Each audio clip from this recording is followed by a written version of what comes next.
Good morning అండి అందరికీ. ఈ రోజు నుంచైతే మా లడ్డుగాడికి ఎగ్జామ్స్ అనమాట. నిన్న పొద్దున మీ అందరితో చెప్పాను కదండీ! మీరందరూ కూడా ఆల్ ద బెస్ట్ చెప్పారు మా లడ్డుగాడికైతే మట్టుకు. చాలా అంటే చాలా థాంక్స్ అండి మీ అందరికి గూడాను. ఆ కామెంట్స్ చూసి మా లడ్డుగాడు ఫుల్ హ్యాపీ అయ్యాడనమాట. నాకు ఆల్ ద బెస్ట్ చెప్పారని. ఆ ఒక్క మాట వాడికి ఎందుకోనండి ఫుల్ హ్యాపీనిస్తదనమాట.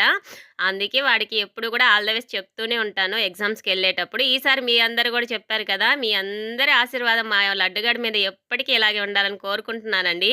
మనుషులన్నాక సమస్యలనేటివి రాకుండా ఉండవండి ఎవ్వరికైనా కూడాను. పెద్దోళ్ళు అంటా ఉంటారు, మనుషులకు గాక మానులకొస్తాయి ఆ సమస్యలని, కష్టాలని.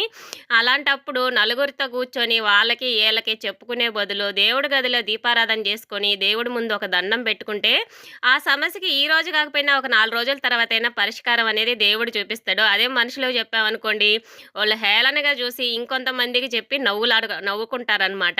నేనైతే అదే నమ్ముతాను. ఒకసారి మీకు నచ్చితే ట్రై చేసి చూడండి.